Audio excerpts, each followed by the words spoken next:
Hey, everybody, welcome to a Salt City Hoops podcast. This time it is a meaty free agency trade off-season preview, except lo and behold, there's actual news to react to. The off-season has already gotten underway. So before Mark and I could even jump on the microphones, there's a Bosnian beast headed to Salt Lake City in a trade that we're going to try to make sense of.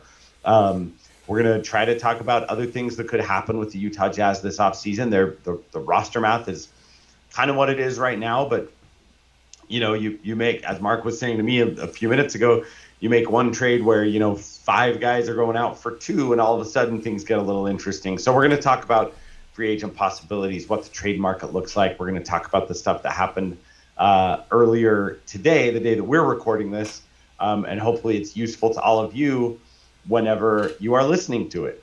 So to do all of that, no one better, no one more fun to talk about this stuff with, this transactional, macro, fun stuff. I love the offseason, Mark Pereira. I love that we get to talk about this stuff. So this is Mark Pereira from Salt City Hoops. Welcome in, Mark. How you doing? I am great. So I have a lot of Salt City Hoops listeners know that I'm a big beer fan. I like to drink quite a bit, like a lot of different craft beers and that sort of thing. But during the summer, I really taper off. I don't really feel like drinking like really heavy stouts and stuff in the middle of June and July. I had to crack open a beer for this podcast tonight, Dan. So I got myself a Czech dark lager here today because we got some really odd news that I just needed to drink through a little bit, especially on the heels of, as you listened to my podcast last week on the draft recap, really exciting draft to be excited about. Feel like the Jazz have some juice going in. And yes, I think I am unreasonably excited to talk a little minutia as far as like the moves around the edges for the roster for the Jazz, because I feel fans should know about the KJ Martin non-guarantees so that they know, okay, what is on the horizon a little bit. We'll get into that. But you got to start with what has been a lone bright spot for the Jazz over the past 3 years, the Collin Sexton getting traded, which is exceedingly likely to happen this summer. But then you see the return and you get it, and perhaps even more offered from the Jazz. And it gets really confusing, sad, a lot of emotions that I still haven't really been able to process, because this is Collin Sexton and a second-round pick. The Jazz are attaching a second-round pick to offload salary dump Collin Sexton, which the value of that is worth talking about independently. But then the return is for Jusuf Nurkic, a previously starting quality center, previously even a little bit above a starting quality center. He is no longer a starting quality center, and he's kind of a miserable person over the past couple of years. So the culture fit is a little questionable right now.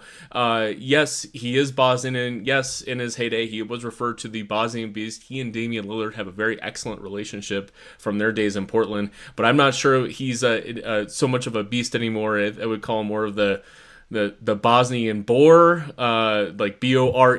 I'm not sure what animal I can really ascribe to him right now. I'm not looking forward to, and that doesn't mean that Nurkic is guaranteed to be on the team coming into the fall. So we'll see. But there's a lot of things to feel. But losing Sexton for Jusuf Nurkic does not feel like it's going in either direction for either kind of thinning out the roster, right? Because Nurkic is a guy who's got to play, nor does it feel like, hey, I'm congealing and bringing in a veteran to fill in some holes on the team to help the young guys grow either, because of the position he plays at center. So I'm struggling to conclude my thought here. So I need you to help me. Where should we start on what is the most confusing, or what have you thought about today going into this Sexton trade that we should talk to Jazz fans about? Well, it's funny because we can't even really technically refer to this as a salary dump, because they brought back a player in this trade who makes $400,000 more than Sexton. So it truly is just in a way, I guess you could describe it as like they wanted to balance the roster. They have like 8 million 6'5" and under score first guards. Sexton might have been the best of them in present day terms, but like they have too many of this archetype, not enough of this other archetype. Let's just balance things. And I guess that's the one way I could try to make sense of it. And Mark, you know me, you know that that my default position, I am the guy who likes to look at deals. The internet is full of hot take people and reactionary people, and like, I could do this better because my NBA 2K team won the title people. I'm not one of those people. I like to look at deals from a standpoint of, hey, there are smart people in that front office who know more than me. They know more about these players' trade values. They know more about what they're like in the locker room. I try to look at deals from a standpoint of like, let me try to make sense of them for myself. Let me try to help other people realize what the Jazz might have been trying to accomplish. And I've been kind of searching for that answer today, Mark. And I cannot really figure out if Collin Sexton's trade value today is a negative second round pick, then I don't like, then okay, just keep Collin Sexton on the roster. It's not like with Collin Sexton you're going to accidentally win too many games. The Jazz just came off a 17-65 season in which Collin Sexton featured prominently. Like, it's okay to play him or trade someone like, this is going to be like a hard veer into another territory, so we can fly by this and put a pin in it and come back to it later. Like, trade someone else whose value is better. Even if it's someone who, quote unquote, is still a piece. Like, the Jazz know by now, like, which of these young guys might actually have it and which ones don't. The same way that they pivoted off of Ochai Agbaji, and that pivot got them a look at Isaiah Collier. Like, that's smart asset management. And whereas instead what they did today is they turned an electric, dynamic, well-liked but flawed player into a guy who, a 30-year-old whose best basketball, it feels like, is behind him. It's been a long time since he's averaged, a dozen points a game. It's been a couple seasons since he averaged even double figures, Yusuf Nurkic. And, oh, by the way, the Jazz also have two natural centers on their roster who also need minutes and also need to play, in Walker Kessler and Kyle Filipowski. So I can't make sense of it from a salary dump standpoint because their salary went up. I can't make sense of it from an asset management standpoint because they spent an asset. I can't make sense of it from a really truly from a roster balancing standpoint because while they did have more guards than bigs, like, they also have to figure out the big minutes. I think there's a chance that this will make sense to us in some number of days or weeks when they've stacked a few deals together, and then we're like, oh, that's what they were trying to do with that deal. But as of today, I'm still a little confused about this one and anxious to, hear from the people that can help me understand the thinking or like I said, see what maybe the next deal or the next three deals are that make this make sense. Hearing you say all these things is helping me congeal the things I want to do piece by piece. So one, you mentioned the Jazz perhaps having a glut of 6'5" and under score first guards. I frankly disagree with that. I don't see that Collin Sexton had this past year was blocking minutes for literally anybody. I never felt like he was in the way of Bryce Sensabaugh getting minutes, or Keontae George certainly wasn't a lack for getting minutes. Isaiah Collier, also a point guard. Never felt like Collier couldn't play with Sexton for a lose first Jazz team. Sexton was not blocking minutes. Certainly not in the way as you were suggesting that Nurkic is going to block minutes away from Kyle Filipowski and perhaps even Walker Kessler if he's still on the team.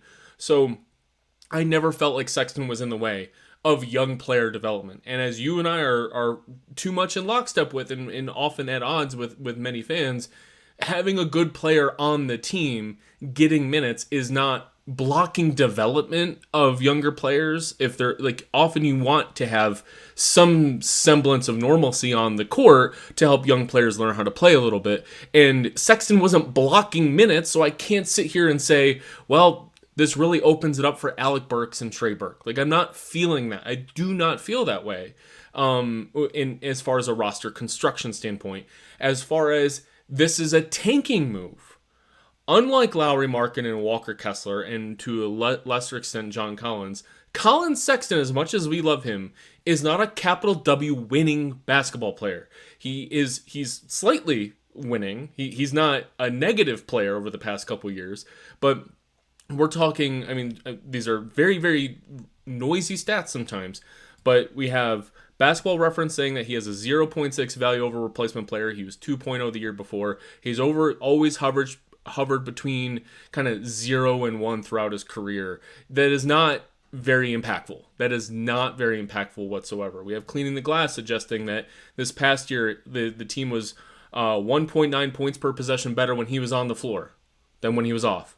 That's above. That's 60th percentile. That's nice. That's cute. That's not anything to worry about. That is not winning you games. And they were 1.4, also 1.4 points per possession better when he was on the floor from a defensive perspective. But a lot of that is because his replacement coming in was often Keontae George, which was the worst basketball defender in the entire league. So that Collin Sexton is not exact. No one's going to call him a positive defender, no matter how insane his face gets or how much he slaps the floor. So not helping from a tanking perspective. We got to get rid of Sexton because he's helping us win too much.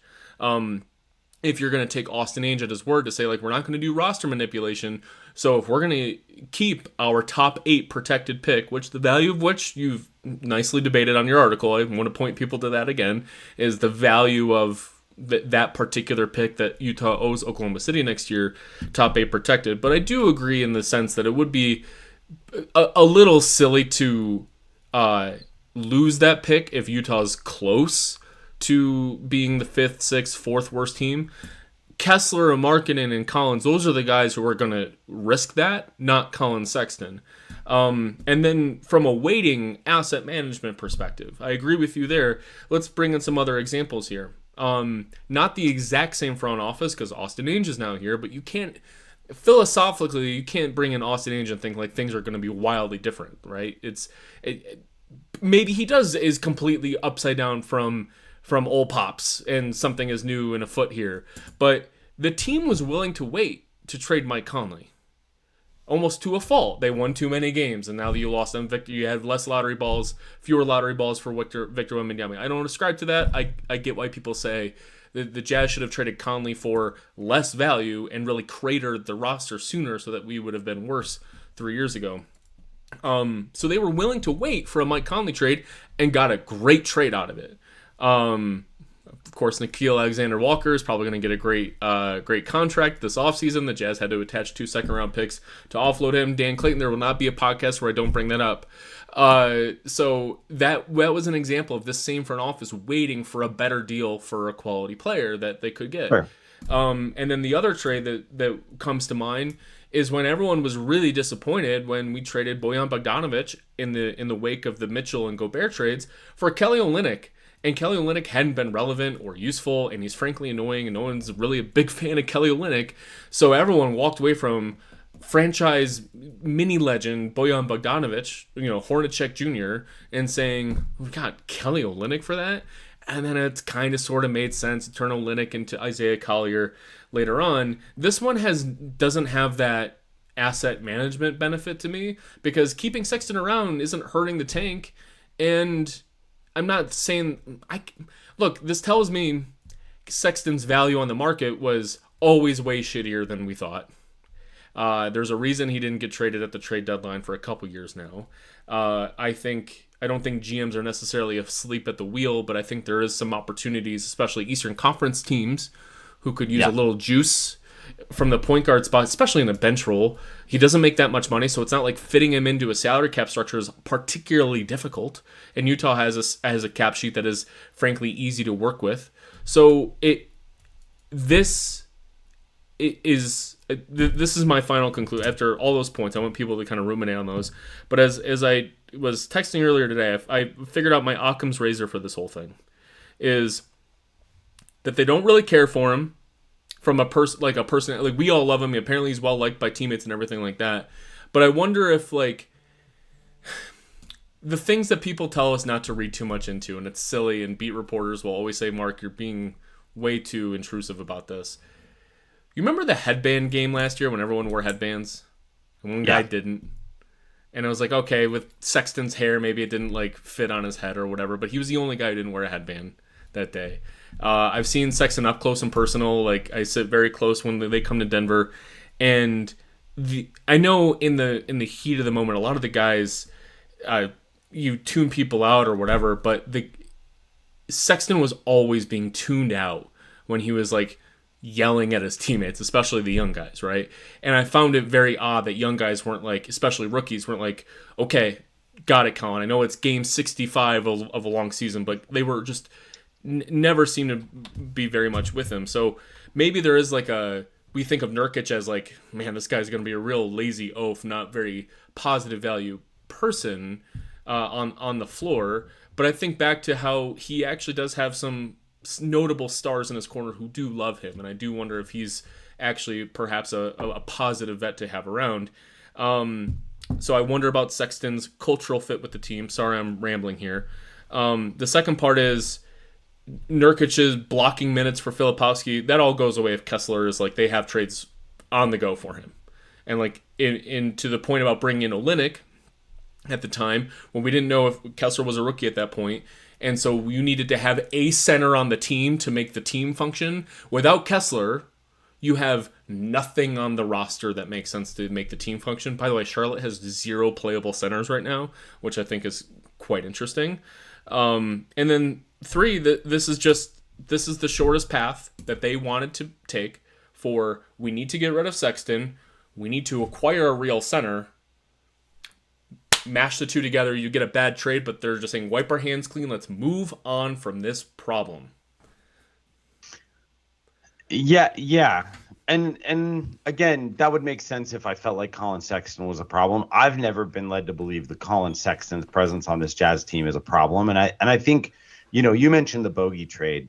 Bogey, by all accounts, was a good guy. I don't think he was particularly helpful or damaging in a locker room sense. Like, I think pretty much when games were over, like Bogey wasn't getting involved in like brokering the relationship between Don and Rudy. Let me just put it that way. Okay. He was a good guy. He was a good vet. He showed up, he worked. I think the interesting thing about Bogdanovich is that he's been on a lot of teams, a lot of real dump teams and a lot of really good teams. And every beat reporter who's ever worked with him has been like, he's a consummate professional, comes in, works really, really hard, and goes home. And it's like, I'm sure he would have loved to win a championship and everything, but he really does have a pretty neutral affect all the time. and that's the thing. And then when that season ended, I think,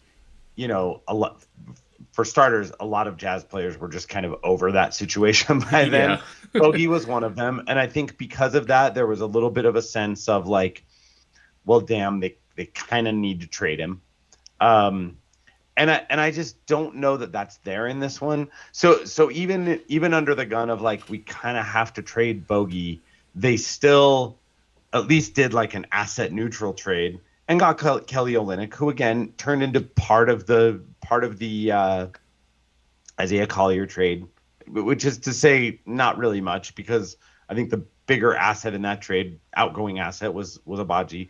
But I'll swear to this day that Olynyk's presence really helped Markkanen grow to what he became and helped Kessler become immediately impactful. Like, Olynyk was useful there.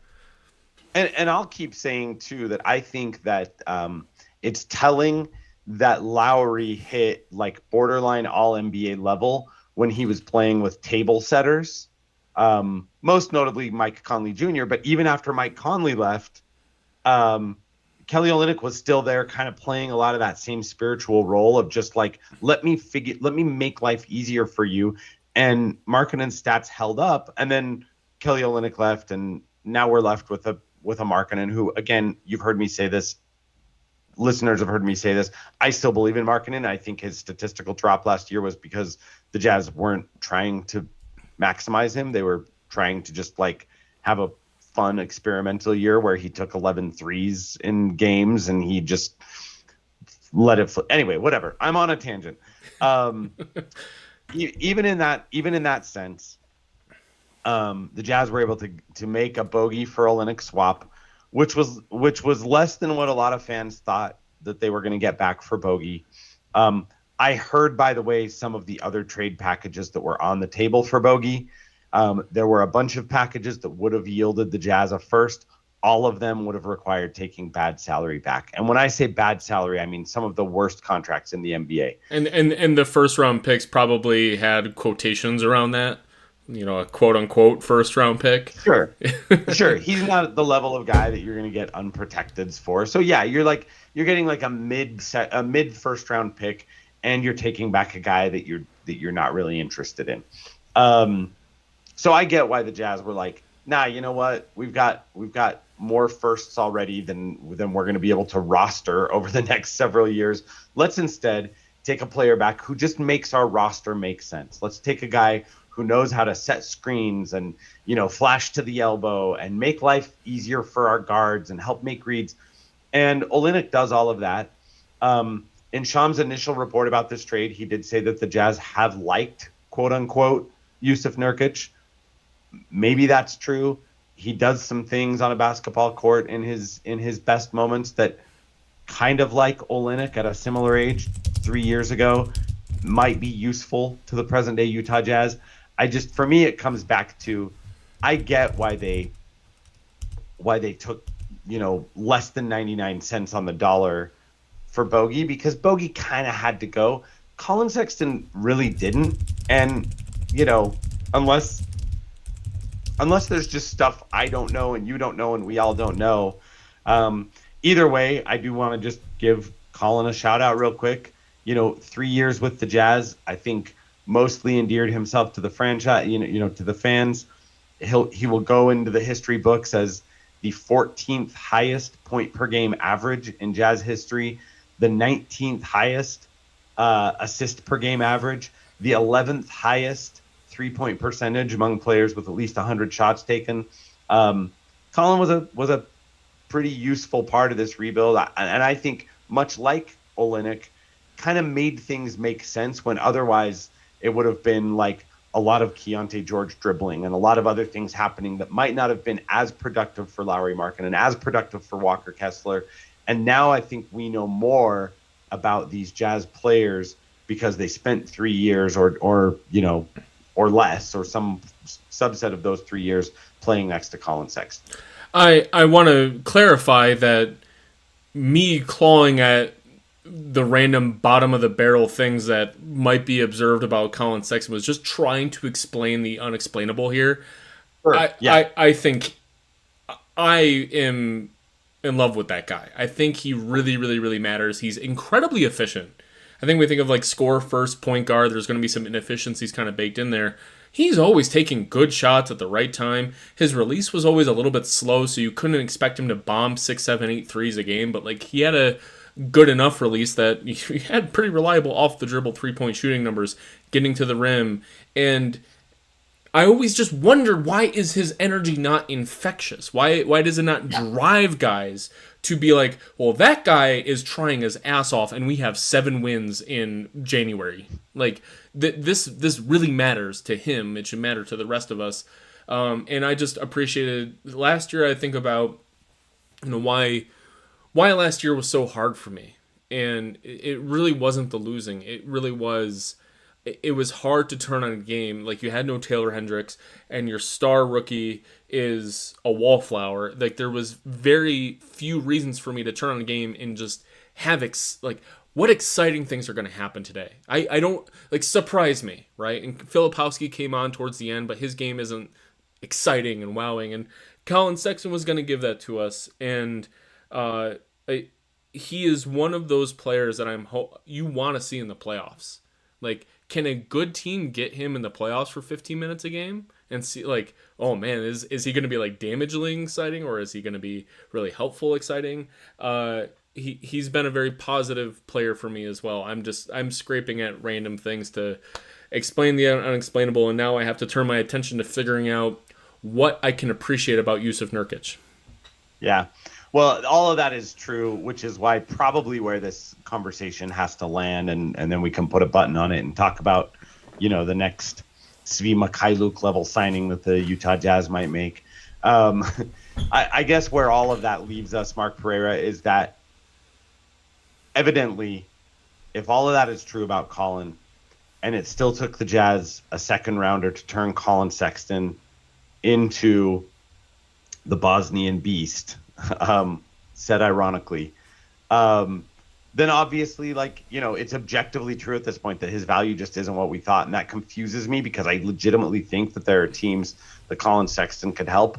But that's just, obviously true. The Jazz, there's no way that the Jazz, like, had a better offer and just forgot to call it in and then got stuck with this one. This is what was there for Collin Sexton. And I just keep coming back to, if that's true on June 29th, they didn't have to trade him today. They could have waited a couple weeks. They could have waited till the deadline. And, look, here are the guards under contract for the Utah Jazz, aside from Collin Sexton. Jordan Clarkson is currently on the Utah Jazz roster for some length of time past the current moment that I'm speaking. Still a very entertaining Instagram follow, by the way. He's jet setting the world right now. He's a cool guy. It's still an entertaining everything. Like, Jordan Clarkson's a lot of things. No one can accuse him of not being a whole vibe. Ace Bailey is kind of a guard. I think of him as a wing, but he has guard skills, so a lot of people call him a guard. Whatever. When a guy's 6'8", and I think he'll play a lot of 2 and 3 for the Jazz. Cody Williams is kind of a guard. Keontae George is definitely a guard. Walt Clayton Jr. is a guard. Svi Mikhailuk, non-guaranteed, not a guard, but actually when he played for the Jazz, he mostly handled in pick and roll and played a guard role. Johnny Juzang is kind of a guard/wing. Bryce Sensabaugh is a guard/wing. Isaiah Collier is a guard. Jaden Springer, non-guaranteed, probably gone, but he's a guard. So, like, look, I get it. I get that you don't want to go into the season with half of your team being a 1, 2, or a 3 on the depth chart. I just think, it feels like this. It feels like this trade was made kind of like the Bogey trade was made with like we've got to move him. Like, he's ready to move on. We're ready to move to the next chapter. But that one I kind of believe more. This one I feel like might have been done with a little bit of a self-imposed and artificial deadline, unless, like I said, there's information that I don't know about. And real quickly, the Charlotte side of this, I think they did great from an asset perspective, because we're going to shit on the Jazz from an asset perspective. Obviously, I think the natural thing is that Charlotte's going to be a winner there. This doesn't make a whole lot of sense for them. They literally don't have a quality center. They have Diabate, who played a little bit last year in emergency minutes. The Nurkic salary dump to them actually made a little sense, because they're like, well, you got to have some sort of center on the roster. And now they drafted a rookie 30th to play center, but rookie centers that feels sketchy to me. So there could be some moves there. And Sexton doesn't fit naturally alongside LaMelo Ball either. So that, I think they just saw blood in the water. Said, let's make the asset play. This is great. The last time we spoke to him, I said, doesn't it feel great that that Utah's just always on the phone making trades? And I'm like, no, not this monkey's paw, no. So it's from there. It's now you're wondering, right? Like, Jordan Clarkson, John Collins. Maybe John Collins is a little bit more valuable because of the position and his size, and I think his abilities perhaps, and rehabbed quite a bit of his trade value. But Jordan Clarkson certainly would require even more to dump his contract, so he's probably going to be playing out the season unless there is a natural pure salary matching.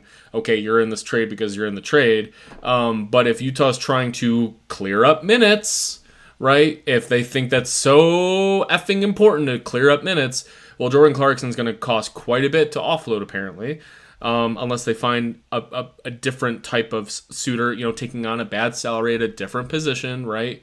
And John Collins, if they're trying to trade him, it's probably going to be around the same value as what we got when Atlanta traded John Collins to us. The reason I'm a little bit surprised here is, like, Sexton, Clarkson, Collins, these are all expiring contracts. I just don't feel like they're that difficult to say to a team, do you want a useful guy for to fit on your roster? Like, we'll take back some worse salary, you give us a second, call it a day. We haven't heard any rumors about John Collins. Obviously, he opted into the last year of his contract. But I'm shifting into preview mode now, right, of like things that could happen. I think it's more interesting to talk about what might be acceptable value for you or me or nobody on Walker Kessler.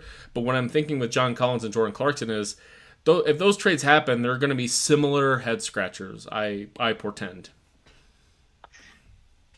Yeah, for sure. And actually, like, that's, I think, where naturally we go next. Now, real quick, I will say this.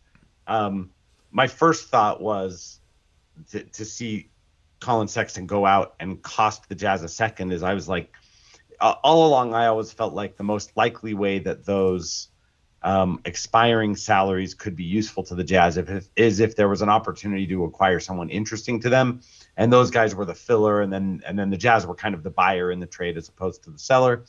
And my first thought when I saw the Sexton trade was like, oh, apparently they're not going to do something where they need to ladder up Collin's salary with Sexton's salary.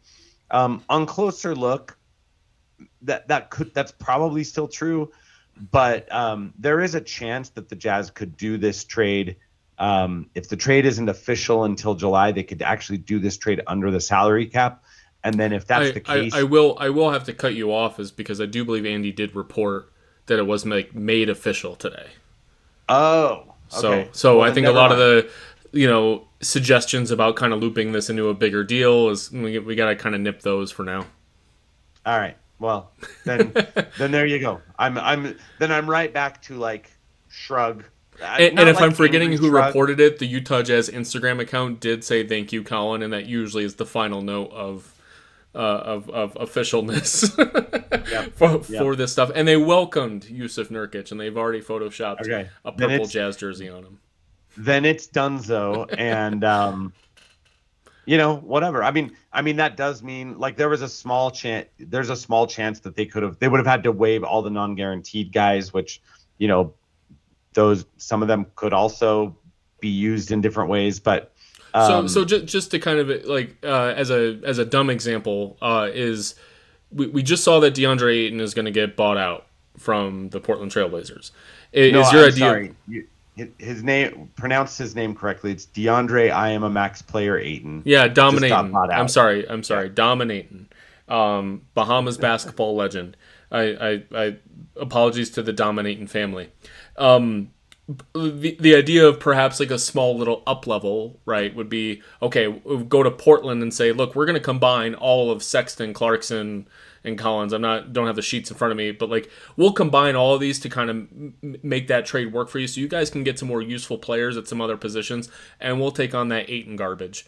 And that's like a quote unquote up leveling, kind of cobbling together these smaller expiring salaries for a bigger one. Or same team, Jeremy Grant, right, whose salary is kind of a problem but goes out for a little while, so you can say, look, Collin Sexton, can I help your backcourt congeal that a little bit? If you take on Jordan Clarkson with Collin Sexton, we'll take on the Jeremy Grant contract. Is that kind of the consolidation idea you're talking about? Yeah, that kind of thing. Or frankly, like, look, I think Danny especially, and Justin, but like Danny's been most vocal about, like, yeah, at some point there's going to be an opportunity that we don't know it exists until it exists, and that we can go get a guy who is interesting, who either accelerates the timeline immediately, or who just is another piece that then builds with the group and whatever. So I don't know, but yeah, I mean that's a good example of a way that you could use a whole bunch of salary to go. Then you become the team that buys out DeAndre Ayton, and you get something for doing it. Again, I'm not like, what would the Jazz get for doing that operation? Would they get an extra first? Would they get an extra couple of seconds? I'm not like upset that they missed out on an opportunity to get seconds. Just the other day, I was tweeting about how seconds are just currency, and to me, they're kind of fungible and unimportant. And if you need seconds, you just can buy seconds for a couple $100,000. But it's just yeah, like there could be opportunities like that. But you can play what if games all day. Don't mean to call out specific players. It's just like, well, they could have had Jeremy Grant for this. It's more of like, okay, these salaries are interesting if you start piecing them together. And because they made the trade official today, now they can't aggregate Nurkic for 2 months. Now look, the basketball season is several months away still, so when the Jazz made their initial round of rebuilding trades, some of those trades didn't happen until August or September. So you could still put Nurkic in a deal later on in the off season and still make your roster later. but I think it makes it less likely that he's like relevant as the Jazz are going through the main part of the team building cycle, which really is what's going to happen. Kind of starting today. There was a little mini flurry today of activity because teams can already agree to terms with their own free agents, and we saw a bunch of that. And it's already made the list, Mark, a lot more. It's looking a lot more picked over. I think at this point, the premier free agent by EPM wins added is number one, a former Jazz player, Jazz legend. Number two, he's a guy who's currently being investigated by federal investigators for potentially manipulating over-under bets. So, that's like the cream of the free agent crop by EPM wins. There are other ways to look at the free agent crop, obviously. But yeah, I mean, that's what we're now in, the kind of meatiest part of the summer for team building and roster building. And, the Jazz won't be able to include Nurkic in any of that unless there's an opportunity for a 1-for-1 trade. Yeah, so from there, I think, again, it's more about talking about the parade of things that could happen. But last summer, we had a lot of conversations about some interesting people who could help this team grow a little bit. I love the idea of Gary Trent, who ended up signing for the minimum. I couldn't believe it. Those types of players, I feel like it's going to be even lower this year. But before we get into that, I want to poke about a couple. Every time you turn on any sort of neutral podcast, all they're talking about is trading Walker Kessler, trading Lauri Markkanen. Everybody wants Utah to trade Lauri Markkanen. Everybody wants Utah to trade Walker Kessler, because how dare Utah have any players of any consequence, especially young players who are on their path to relative stardom or extreme quality. Why should Utah have any such players? Don't you know you have to start out by having Ace Bailey become a superstar, and then you can build around him. You can't have the secondary pieces first. So the one thing I want to immediately pose to you is, and just wondering if my opinion of value is just too warped, or if I just am very grossed out by this, but when I'm listening to various trade proposals, the one that it seems to cap out, for Walker Kessler at least, as like 1 first-round draft pick and a swap, maybe 2, right? And it just feels profoundly disappointing to have a very successful first-round draft pick, and then the return for him is 1 first-round draft pick. Because I think swaps are becoming a little bit more fungible too, especially if you're talking about a swap in 2032, who gives a shit? Like that is if you're talking about swapping draft picks 7 years from now, that is an unknowable asset. Like that is just that it could be anything. It could even be a boat. Like I don't put a lot of value into that.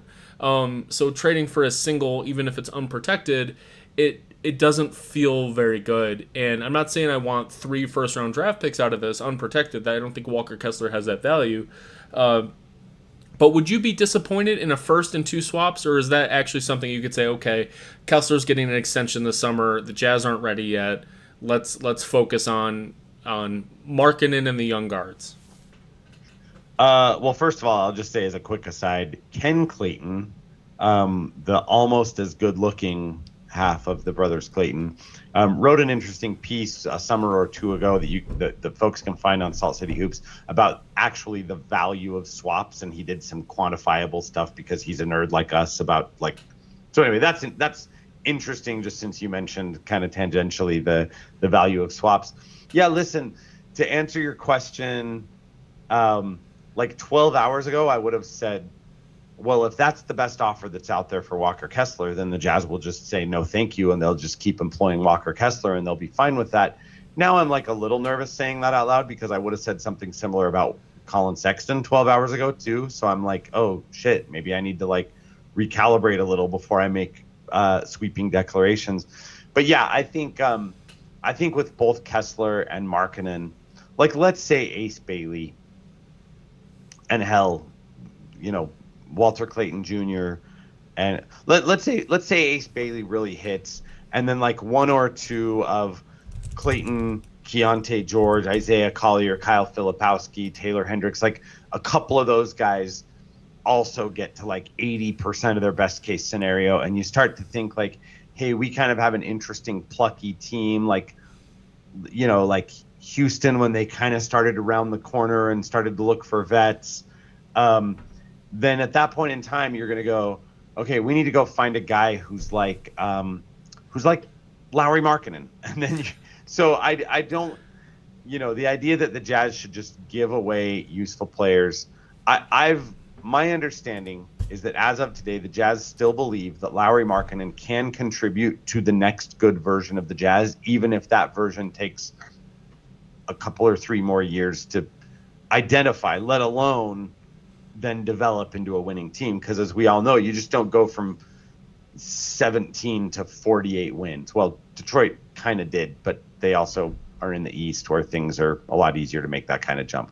So yeah, I think that the Jazz with both those guys will continue to be selective, but like also I didn't think the Jazz were going to attach a second round pick to Collin Sexton just to get off of him and employ Nurk.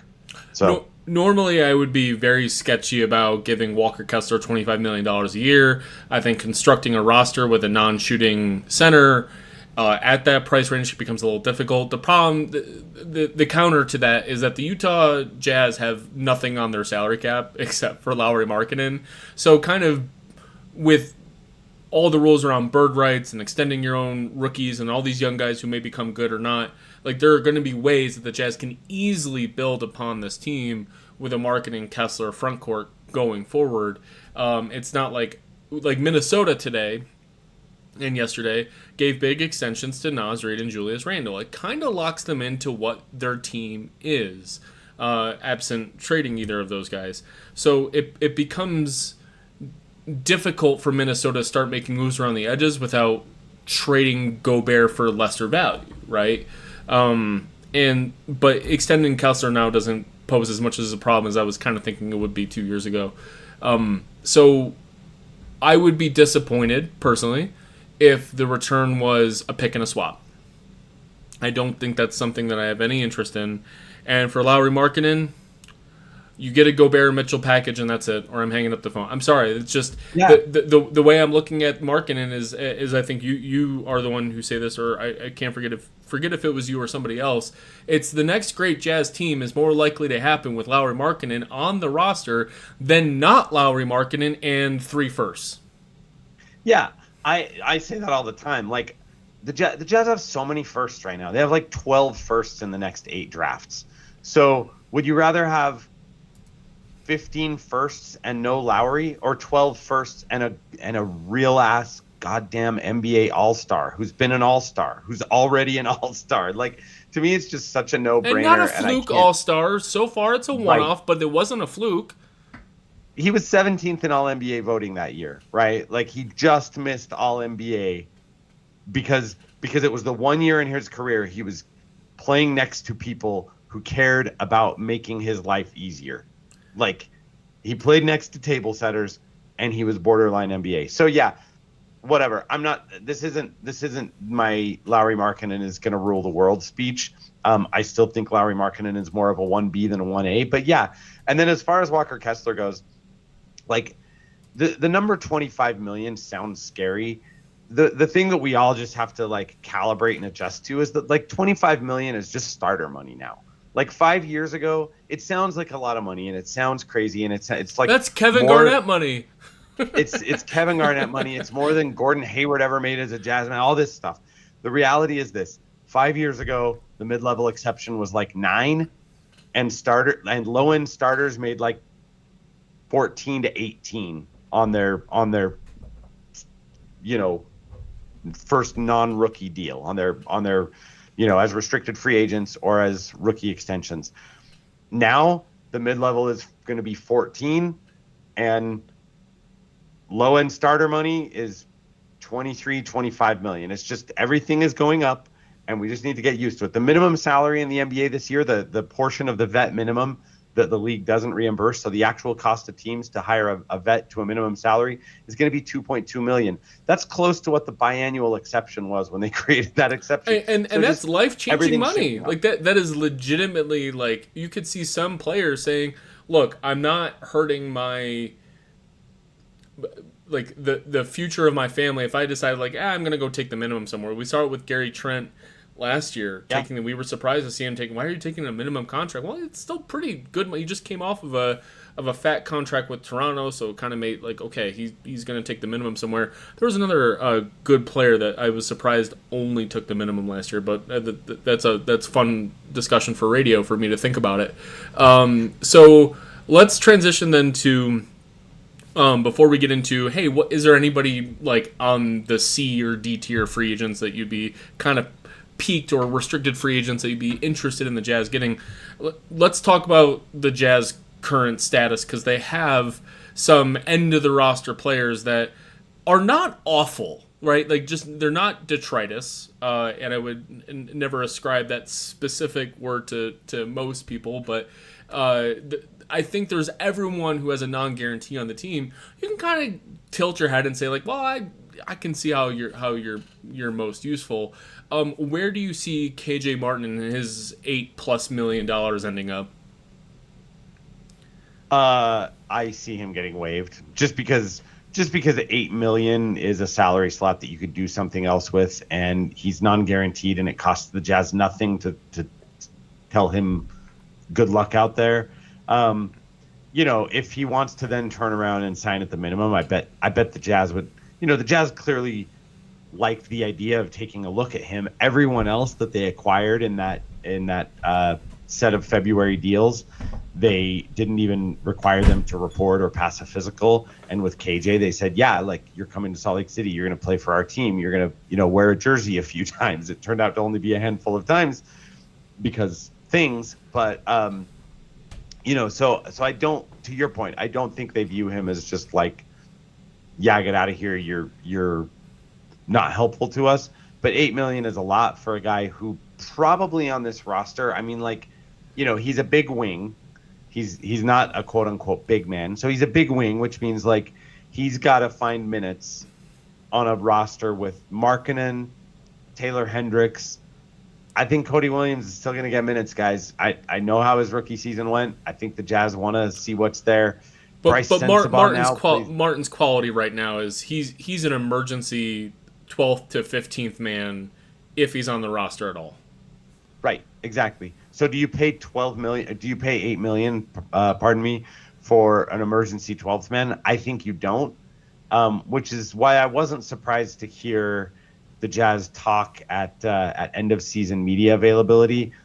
Like they didn't say this out loud, but the tone to me kind of felt like, yeah, we're really glad that these 4 non-guaranteed guys came and helped us out this season. As like a collective, like, see you around next year, not with us. I mean, you never know. You see how things go, but like, really who we're talking about here is we're talking about KJ, who's makes the most out of all of them. Svi Mikhailuk, who, played a lot, had the ball in his hands a lot. Like I said, he was kind of a backup point guard for extended stretches of the season, but just things didn't really come together with his shot and some other things. Jaden Springer, who I think they like for defensive reasons, but again, this team has a shitload of guards. Like, you don't need another guard who's just going to be like the 8th guard on your roster. And then Johnny Juzang, who's probably the most interesting of the 4, also completely non-guaranteed for the upcoming season, but the Jazz do have a little bit more invested in his developmental arc.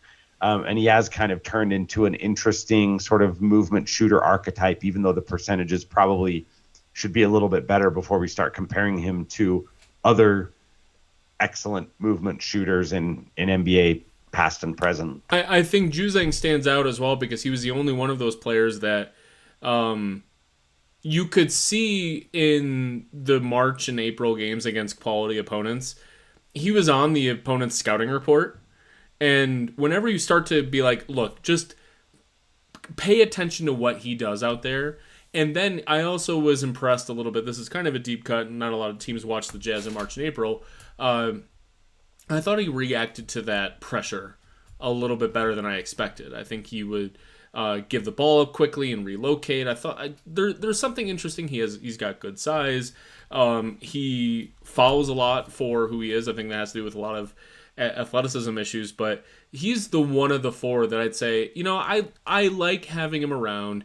And when you have a flawed roster full of shitty players, sometimes you can just say, Juzang, go out there and play the 3. Like, you're going to get your ass kicked on defense, But if you can go out there and make life a little easier by bombing the threes as you do to make Markkanen's life easier, Kessler, and teach these point guards how to pass the ball a little bit for a guy coming around to pin down, like, can you please do that? And because the free agents available, right, might not be able to find a better player archetype than Juzang. So might as well keep him around.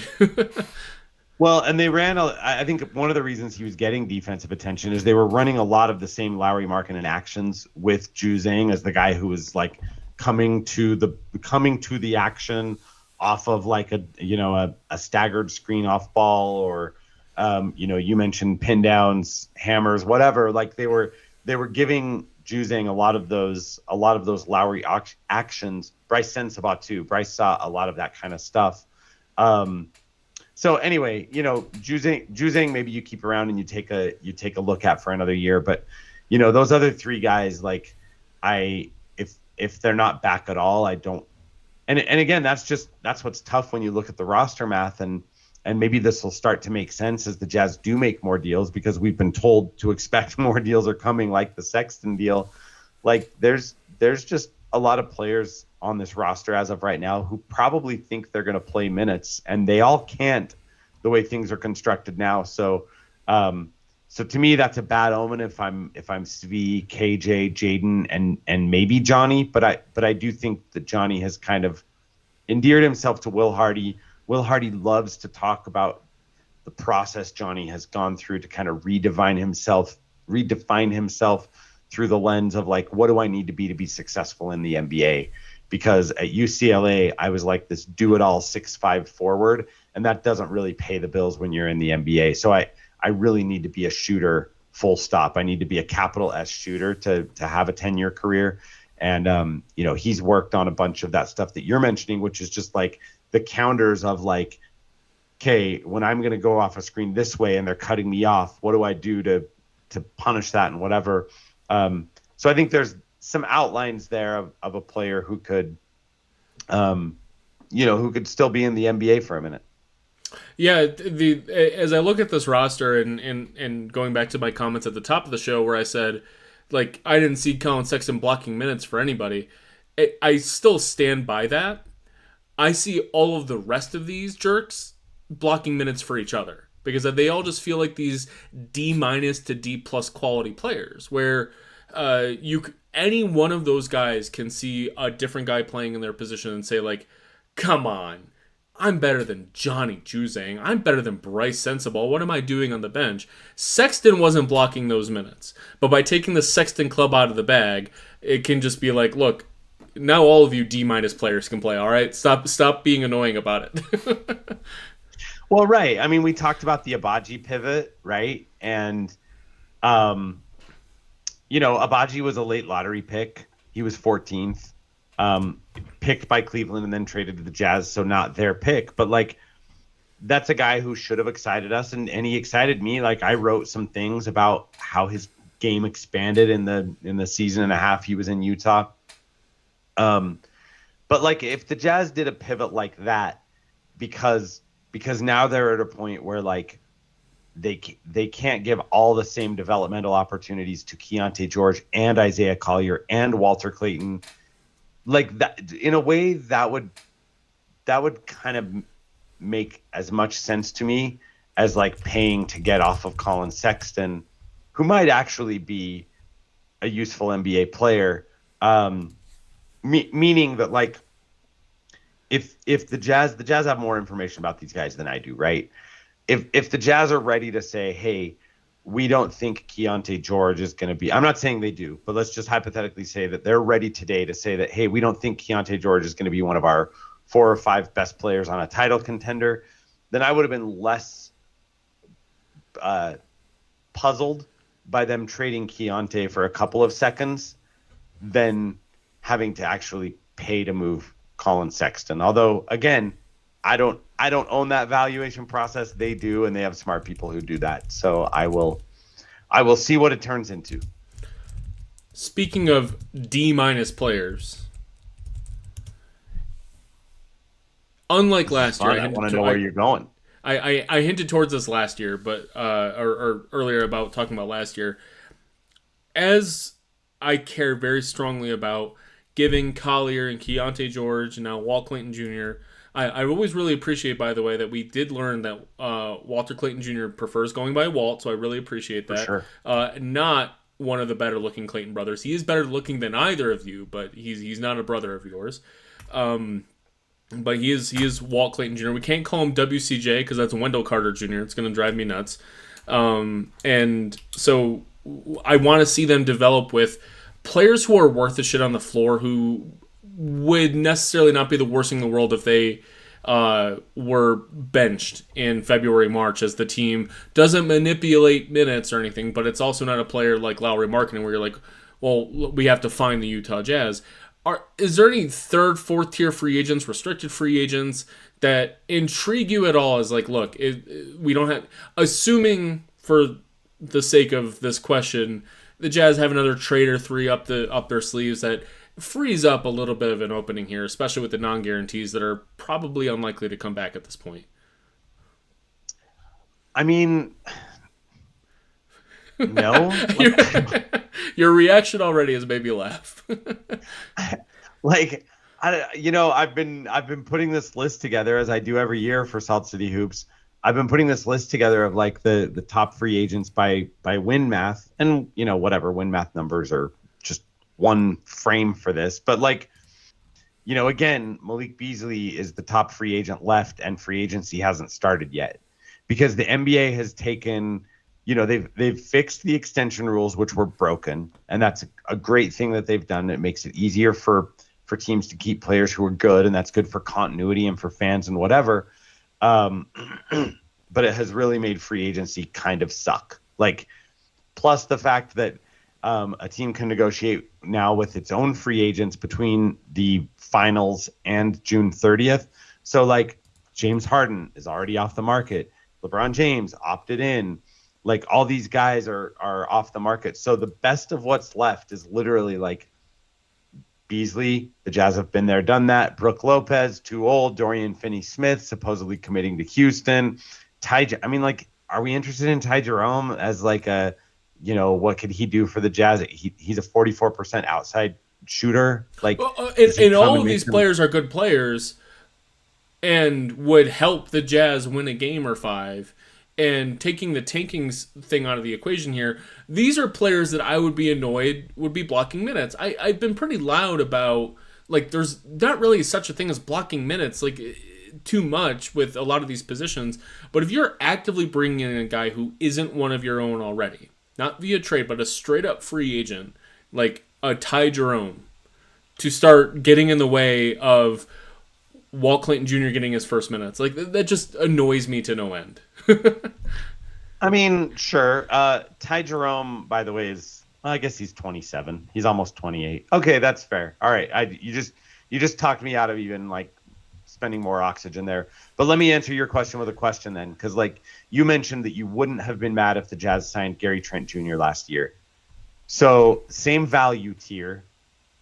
Would you be mad if they signed, now that Collin Sexton isn't on this roster, like let's say they sign a Tyus Jones type if they want someone to teach Walt Clayton Jr. how to organize an offense, or Gary Payton II if they want to teach these young guys how to actually play a lick of defense. Like, would that tier also make you mad, or is it like, I guess what I'm getting at is like, are there functional reasons why they could use a very specific type of mentor, or do you just want to see 28 to 34 minutes of all of, George, Clayton, Collier, etc.? I definitely want to see more depth at the specific skills that the Jazz are lacking.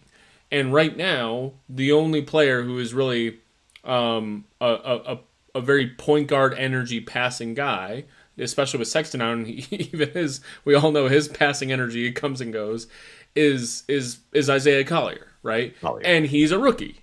Or he was a rookie, and he was a very, very, very up and down rookie at that. I think there's a lot that I'm like, oh man, there's something I can get excited there about Isaiah Collier. So bringing in Tyus Jones to take away 35% of Collier's minutes over the course of the year doesn't bother me at all. It's more like, as you mentioned, that glut of guys who are a little bit too big to be a 2, but certainly can't play the 3. But the Jazz don't have any small forwards on their team except for Ace Bailey. Like even Cody Williams, seeing him out there, even though I know his height and his length and everything, he looks like a 2 out there. He's not really a 3. So if you're able to add, and I was intrigued by Gary Trent because he has a little bit more stoutness and physicality to him that he could play. Add a little bit more defensive energy there. So if Gary Payton, if GP2 wanted to play in Utah, which I think is, again, he's played in championship level stuff, so I would doubt that. But that type of player, different from Tyus Jones, if he wanted to say, look, they're offering me $7 million, they're offering me a 3-year deal with a player option on the end of it, like some sort of crazy Lakers contract, and I want to continue adding to my bank account. I've had a good run. I'm injury prone. Let me get the cash now. That's a player who's going to add value to development, right? And on the team, is this veteran free agents addition? Are the minutes he's taking away, and I'm using big fat air quotes, that he's taking away from precious Keontae George or Walt Clayton Jr., is that worth it in spades on the return of he's providing development value from his existence, right? And there's a lot of players that I'd say, I don't know if Ty Jerome's doing that. I don't know if Dorian Finney-Smith is really doing that necessarily, because Dorian Finney-Smith has enough clout to say, like, he's more of a 30-minute-a-game guy, not a guy you can say, look, you're a 20-minute-a-game guy and we're going to bench you in March, right? Gary Payton, you can say, look, you got a lot of miles on your body. Let's save you for next year. Don't hurt yourself. We're going to bench you in February, March. You can do the same thing with Tyus Jones types. It's that level of, okay, if that player is willing to sign in Utah, I don't think I'd agree with the contract that it would take to get them in Utah as well. That's a different aspect to this. But I'm okay with young, dumb players losing a portion of their minutes if they're getting some teaching alongside of it, and making the whole team around them better. Because these guys aren't going to win the team too many games. Like, we're talking about below average players here, guys. Like, they're not going to affect the tank at all. And, as you're talking, I'm scanning the list and I'm trying to find names that are, I'm prioritizing because of what you said. Like, there... Should I give you a dumb idea? Okay, give me a dumb idea. I am intrigued on getting a restricted free agent offer to, fresh off of a torn Achilles, who plays for the Indiana Pacers. I'm not talking about Tyrese Halliburton. I'm talking about Isaiah Jackson.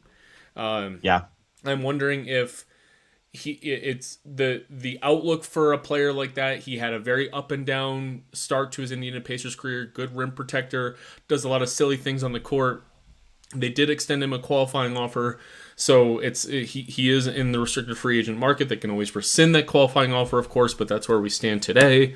That's a player that I can say, okay, Kessler trade or no Kessler trade. You got Nurkic on the team, but you got no third center. And it doesn't seem like, Nurkic is on an expiring contract. Is that a player you can cut into some of your mid-level exception and say, Indiana, you really want to match this 3-year, $30 million contract for Isaiah Jackson? Probably not. Is that a player I'd like to have on the Jazz? I don't think he's going to impact the development of anybody else. Worth taking a look. I think that contract is a little silly. I was just kind of throwing out some numbers. Those are, if anyone has ever heard of Isaiah Jackson, like, that's what I expect. That's the level of free agent that we're going to be talking about in a month or two. Of like, oh, I've never seen this guy play. Oh, he had a torn Achilles last year? I have no idea what you're talking about. By the way, Indiana had 3 torn Achilles last year with Isaiah Jackson, Tyrese Halliburton, and Golden State Warriors legend James Wiseman, who also had a torn Achilles. That's why we saw Jazz legend Tony Bradley playing in the NBA Finals. Right. Yeah, I mean, I think that's exactly where I was going, though. Not to Tony Bradley playing in the finals. It's just where I was going to go. all conversations lead to Tony Bradley playing in the NBA Finals. You can't ask Tony Jones how you can't escape Tony Bradley mentions these days. Yeah, like looking at the list, I think where this lands more likely than not is with whatever this season's version is of like an Omer Yurtseven type signing or Svi Mikhailuk level signing, where you're just like, yeah, look, you kind of make sense. You're not going to be pissed if you don't play 20 minutes every night. you'll be a professional and you'll be ready when we need you on a random night because this guy's hurt or this guy's pouting and Will Hardy wants to send him a message or this guy's not executing the stuff and we need to get his attention or whatever. But all the other nights you're going to be you're going to sit there and be nice and not complain when literal teenagers are playing over you. And I don't know who those guys are. Like Jericho Sims probably has too much of a profile now because he was a real ass like rotation player for the Knicks before his injury. Or like, I don't know, Lamar Stevenson was kind of interesting for a minute. Barely played last year also because of injury. Maybe something like that is the play. I don't hate the Isaiah Jackson idea. I do think that if you make that, if you go give him, I don't know, 11 million so that Indiana won't match it, you're kind of deciding that Kyle Filipowski is going to be a full-time four in the NBA going forward, and maybe that's okay. Maybe that's what he is. Luka Garza is another guy who's like, he's more of a four than anything, but like let me hijack your thing because you mentioned Filipowski. I want to clarify my thoughts on Filipowski too while we're at it. I like what Filipowski did last year.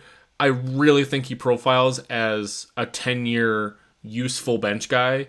And so that's not somebody that I'm willing to adjust any part of my roster building around. I'm not signing Jackson to block his minutes. No, sure, but when you talked about Isaiah Jackson, you said the Jazz don't have a third string center, and they, as of right now, unless a Walker Kessler deal is coming, which it could, like we could get off this podcast and find out that the Lakers have traded, 2 firsts for Walker Kessler. Yeah, I guess I just don't think of Filipowski as a 5, like in his profile, I guess. But that is what the Jazz kind of had to deploy him in last year with the players they had. Yeah, that answer works for me better than just because like technically the Jazz have under contract right now, Kessler, Nurk, and Flip, and John Collins, who also plays a lot of 5, less last season, but like he is a hybrid big. I just didn't want you to go too far down the road of talking about Luka Garza. Okay, well, good. Thank you for blocking that. He's a Canary. He's from the Canaries. Ken would love it. Ken loves his Canarios. Wait, no, he's not the Canary Island guy. I'm getting this confused. Luka Garza. Okay, I can't help you there. Yeah. Aldama is the Canario. Yeah, okay. I was gonna say Luka Garza. He's an Iowa guy. I don't know exactly where he was born, but I feel like he looks like he was born in Iowa. Luka Garza. He has a Spanish dad, a Bosnian mom, and he spent a lot of time growing up in the States. He just had his team option declined by Minnesota, which is why he just kind of was on my radar randomly. Because I'm one of those geeks who follows all the transactional stuff. But anyway, yeah, there are names like that are named, like go stop 10 people in Main Street, Salt Lake City tomorrow and ask them who Luka Garza is, and 0 of them will know. That like that's the same way that 0 people knew who Svi Mikhailuk was before that signing. That's probably more what the Jazz fill out their roster with, if they even need to sign free agents, because again, as of right now, they've got a pretty full roster with 13 guaranteed contracts, 4 non-guaranteed guys, a couple of guys under 2-way contracts, a couple of past 2-way guys who are free agents, and then they have the draft rights to 3 second-rounders, including 2 in John Tonje and Gabriele Procida, who are supposedly both in Salt Lake City right now. Is Procida in Salt Lake City? Yes. Talk to me. Okay, this is breaking news for me. Talk to me, because we've talked. I even looked this up last week if Procida was coming over. Yeah, I can't remember who had it. Someone on Twitter caught that he had some stuff on his Instagram profile of pics at the Salt Lake airport. He is apparently in town. He's going to participate in some portion of Summer League or summer training camp. The Jazz obviously haven't released a Summer League roster yet. But if he's here this week, I would assume that means we're going to see him at Salt Lake City Summer League next week. I do know that his contract expired with his current European team, Alba Berlin. Dan, why don't you remind the listeners what we know about Gabriele Procida? Oh man, that won't take long. We don't know a lot. I mean, he's interesting. He was part of the return when the Jazz traded another Italian small forward.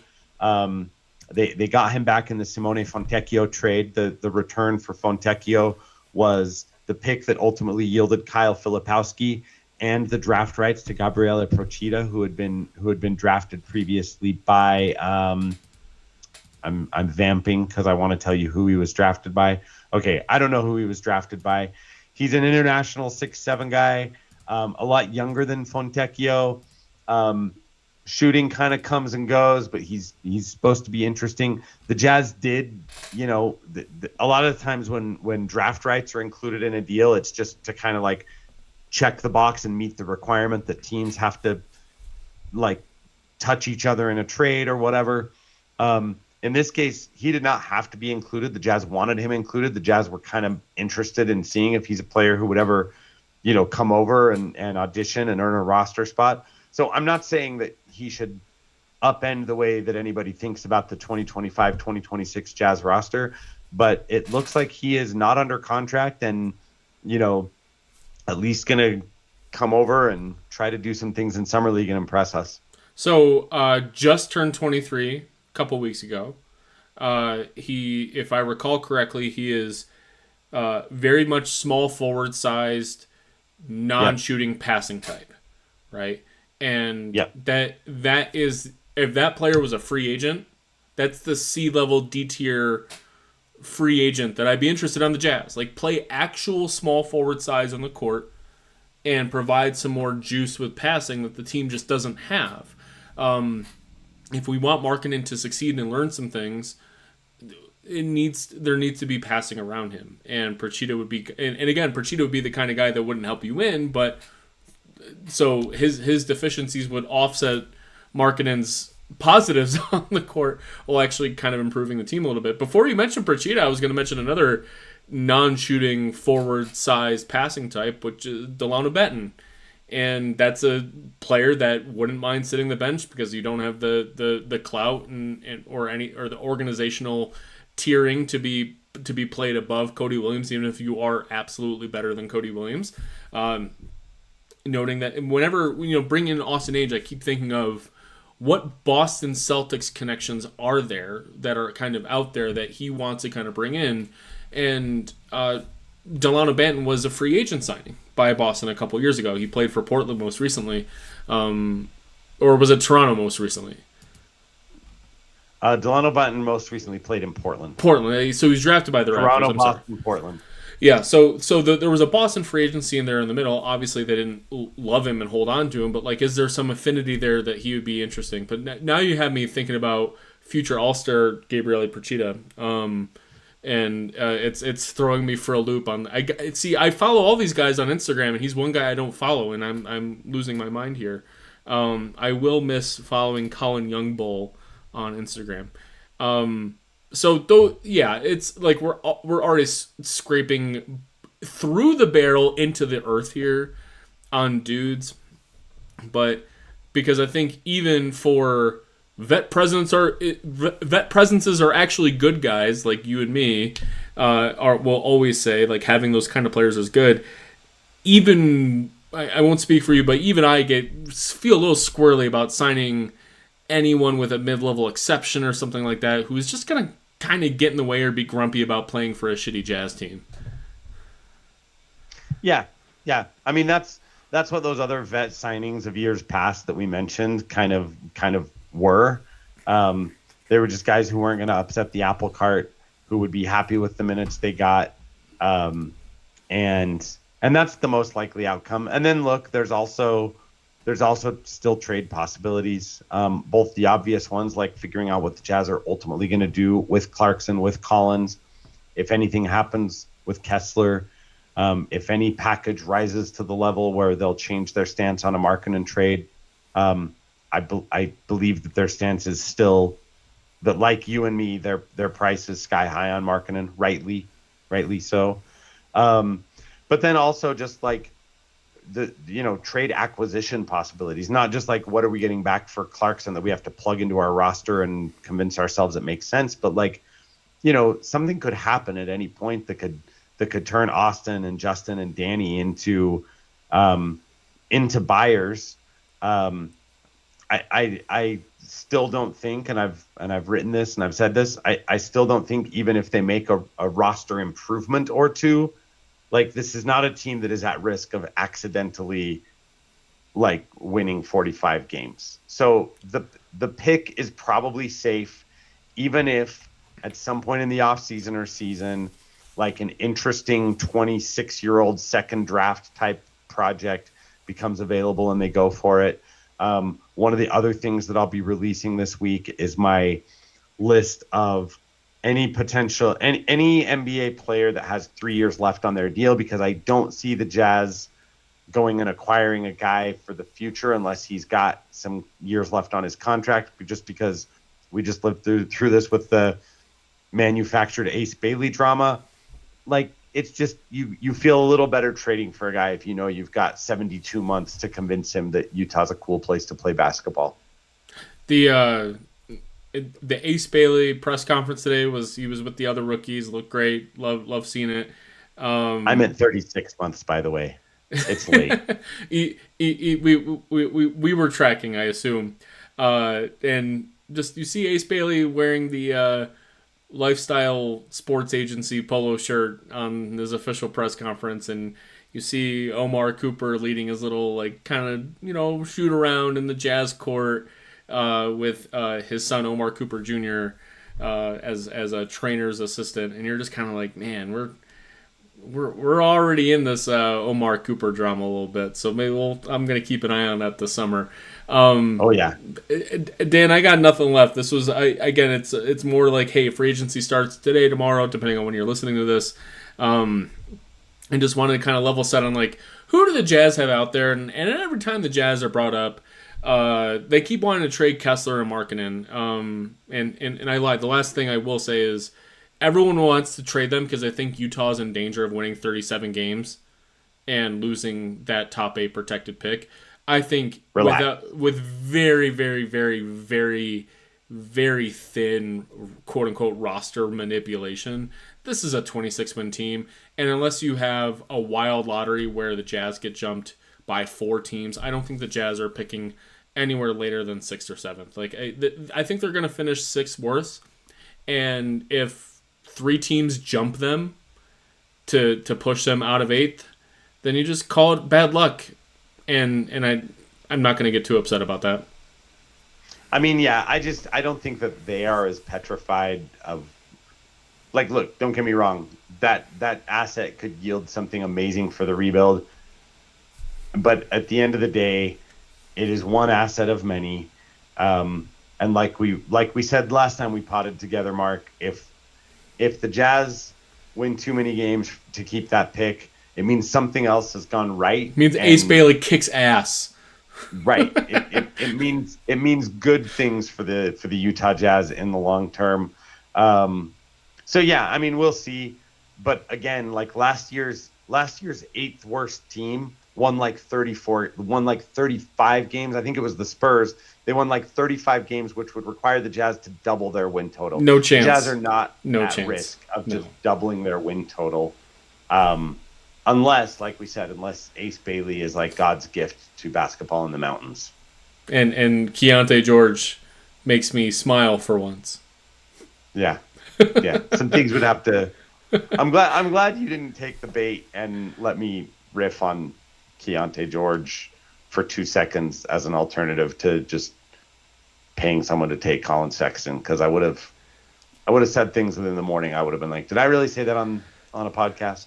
Let's get to preseason with Keontae. I think it was here. I'll leave on a positive for Keontae George. I thought it was very cool that Taylor Hendricks, Keontae George, and Isaiah Collier joined the rookies for dinner last night. I thought that was very, very cool. We know Taylor Hendricks and Isaiah Collier are in for the organization, and as much shit as we give Keontae George, and I think he and Will Hardy do have a little thing, and maybe we can kind of tighten some of those screws for him a little bit this year. I will be pessimistic for a little bit, but you know what? I'll always keep a twinge of optimism as long as he's a Jazz man. All right. Well, sounds like a plan. Like you said, we've done a whole bunch on this podcast. It's been a long one. I'm glad that this trade happened today, if for no other reason than because then we got to sell this podcast to something other than 70 minutes on Luka Garza and Isaiah Jackson. But those are the types of names, Jazz fans, that you might hear this offseason. So we'll just keep our ear to the ground. And whatever happens, you can expect to hear a lot about it from these two guys and others at saltcityhoops.com. So thanks for joining us on this latest Salt City Hoops podcast. Enjoy the offseason.